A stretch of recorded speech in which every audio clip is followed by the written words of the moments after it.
Alright, Shalom. I want to first give all praise to Yahweh Bashem Yahushua. All honor and glory to Yahweh Bashem Yahushua. I want to give double honors to the elders and the apostles of Great Millstone who rule well and who is worthy to be counted for double honors. I want to give peace and salutations to you brothers that's out there pushing this truth wholeheartedly and sincerely and for the love of the gospel. Alright? Basically coming in with a quick sit down right quick. Basically to talk about are Israelites, are you an Israelite because of your mother, or you're an Israelite because of your father? I'm not gonna name it that because it's way too long. I'm gonna think of something catchy to say, but anyways, but basically that's the question. You know, are you an Israelite because of your mother was an Israelite, or were you an Israelite because of your father was an Israelite, or are you Israelite because both? The answer to that question is you're an Israelite because of what your father is an Israelite. All right, and his father down the line, man. It doesn't matter what your mother was. It doesn't matter what your grandmother was. It doesn't matter what your great-grandmother was. If they all can be heathens. You can have mothers. You can have your mother. You can have your heathen mother go 5,000, 6,000 generations.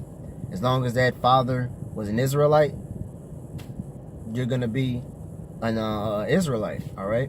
It shows you examples in the scriptures where it's clearly that it doesn't matter what the mother was. That child was still an Israelite. All right.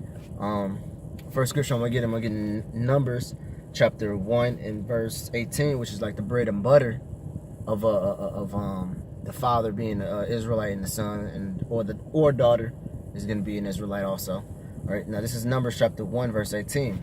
It says, and they assembled all the congregations together on the first day in the second month. So this is basically when Israel was gonna go to war, you know, and they assemble and they want to make sure, you know, all the Israelites were Israelites. All right, and it says they assembled all the congregation on the first day of the second month. Well, basically, they all came together, and it says, and they declared their pedigree. Now, a pedigree is what? A family lineage, a family tree.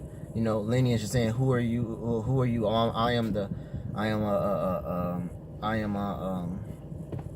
Job, the son of David, the son of Joshua, the son of Jacob. You know, I'll just put some names together, but you know, basically that's how, you know, that they were coming together. So it was saying who was who by their pedigrees. All right. So the word, you know, pedigree is basically a lineage of where you come from. All right.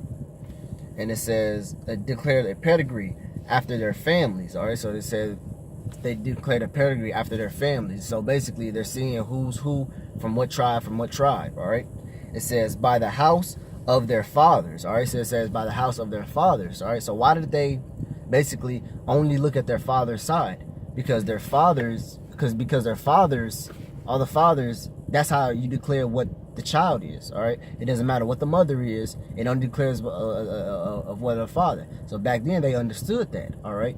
So they say, hey, let's do this pedigree and declare everyone from the house of their fathers. All right. Only bring your father's pedigree. We don't want to hear what your mother is. We don't hear what your grandmother is. Just bring your father's house. All right. And that's one indication that we know, hey, you are who you are because of your father, not because of your mother, not because of your grandmother, not because of anyone that's on your, you know, your mother's side. It's only truly becoming from your father. All right. And it says that's why in war, when you go and conquer a people, why do you think they always kill all the men off, all the men and all the boys? All right, that's also what they do in the Lion Kingdom. When a lion takes over a herd, he kills all the young males off. All right, the lads, like if you would, all right, because first of all, that's not their offspring, and second of all, they don't want that seed to grow up with vengeance and try to take them down, you know, in the latter times. But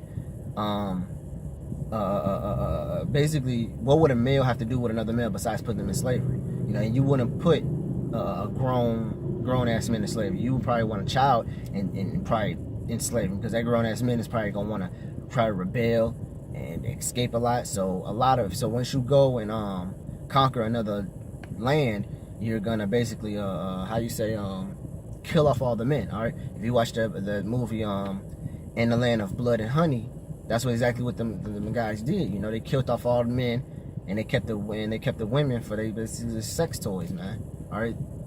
So in war, you know, once you once you go take out the land, you kill all the men, and they also said that in 300. You know, what did the dude say? He said, you know, you won't be slaves. Your wives will be slaves. Your children will be slaves. He said, but you're a dead man, all right, because you killed off all the mighty men of that well, let me say the mightiest men of that wherever you're taking over, and then you keep the women, all right. Oh, I'm gonna get into one more scripture because I don't want to make this lesson too long. I just want to get straight, cut to the point with it, because it's not a hard saying to understand. I mean, that kind of, you know, makes sense, because I had one of my women, they had said, she had basically was talking shit to me and saying, you know, could you carry, she said, I ain't seen you carry around a baby with inside of you for 9 months. And I said, I was like, you're right. I didn't care. I don't carry around baby. I don't carry around a baby with me inside for 9 months. I carry around a baby with me all my life. You know, ever since I was a little, I've been carrying around a baby inside of me. You know, because them sperm cells are, you know, children. You know, it's just your egg fertilizes and it grows, and then you can push it out. But shit, we as men been carrying babies, shit, since we were babies. You know. So, I mean, not, you know, if you want to get biological with it, I mean, the sperm doesn't become fertilized until a boy hits puberty, which is around, what, ages 12, 13, 14, you know. So, if you want to get technical with it, I mean, that's when I start really carrying around a baby. But, shit, when, you know, when I was 6, 7 years old, I mean, I wouldn't be surprised if I did have sperm. It just wasn't ready to be processed out yet. But I don't know if I still have sperm, you know, developing, you know. So, so that it just automatically made sense to me. I was like, well, damn, yeah, I've been carrying around. Yeah, you literally have millions of sperm cells, walking inside, living inside males, man, and that's how they get their DNA, you know, because that male makes the sperm, and the sperm are the children. All right, just because it goes into a woman. And develops and takes on her features as far as like her skin color, maybe a couple of her facial features and everything like that, doesn't mean that determines what the baby is. You know, when that baby is swimming, that right there, that's the baby right there, swimming into the woman's egg. Now when it hits that egg, it doesn't just change nationalities or change races. You know, oh, I'm an Israelite baby, but boom, I hit a Moabite seed, so I'm gonna just change my whole entire gen. I'm no more an Israelite. I'm a Moabite Israelite. No, man, you're an Israelite when you that sperm cell. All right, just because you hit a Moabite seed or another Israelite seed, or I mean, it's like it. Just because you hit a Moabite egg or an Israelite egg or an Edomite egg or an Ishmaelite's egg, doesn't mean you're gonna start carrying on. Your whole entire DNA changes from an Israelite to a Moabite. No, man. Just because you got an apple seed and you planted in some soil that only knew pears or only knew apple or only knew oranges or something like that, doesn't mean that apple's gonna come out fucking having seeds all up in it like a strawberry, or an apple gonna come on long like a banana. No, man. There's gonna be an apple where no matter where you plant that motherfucker at, man. You know, you can plant that shit anywhere. It's gonna come up an apple, man. You know, so that's the same thing with our nutsacks, man. You know, the children that we have inside of us, doesn't matter what, neither one of these women we put it in, it's gonna come whatever we was, man. All right. So next scripture I'm gonna get this is the book of Ruth, chapter 4. I'm gonna start from I'm gonna just get straight to the point. This is 21. It says, and Solomon begot Boaz.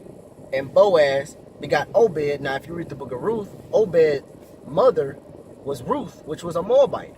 All right. Now, let's see.